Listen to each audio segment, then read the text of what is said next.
ఓం శ్రీ నవగ్రహజ్ఞానశ్లోకములు ఆదిత్యాయ చ సోమాయ మంగళాయ బుధాయ చ గురుశుక్రశనిభ్యశ్చ రాహవే కేతవే నమః.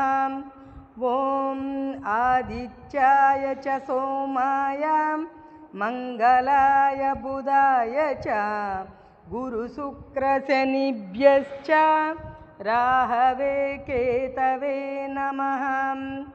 రవి జపకుసుమ సంకాశం కాశ్యపేయం మహాద్యుతిం తమోరిం సర్వపాపఘ్నం ప్రణతోస్మి దివాకరం. చంద్ర దదిశంకతుషారాభం క్షీరోదార్ణవసముద్భవం నమామి శశినం సోమం శంభోర్మకుటభూషణం. కుజ ధరణీగర్భసంభూతం విద్యుత్కాంతిసమప్రభం కుమారం శక్తిహస్తం తం మంగళం ప్రణమామ్యహం. బుధ ప్రియంగుకలికాశ్యామం రూపేణ ప్రతిమం బుధం సౌమ్యం సౌమ్యగుణోపేతం తం బుధం ప్రణమామ్యహం.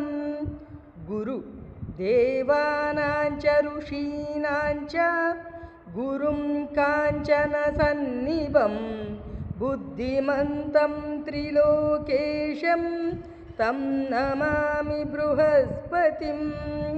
శుక్ర హిమకుందమృణాలాభం దైత్యానాం పరమం గురుం సర్వశాస్త్రప్రవక్తారం భార్గవం ప్రణమామ్యహం. శని నీలాంజనసమాభాసం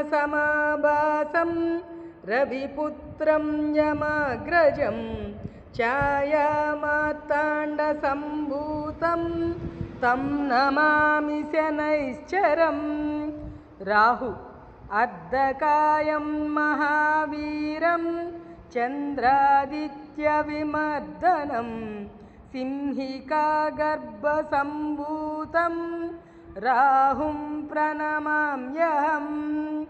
కేతు ఫలశపుష్పసంకాశం తారకాగ్రహమస్తకం రౌద్రం రౌద్రాత్మకం ఘోరం తం కేతుం ప్రణమామ్యహం.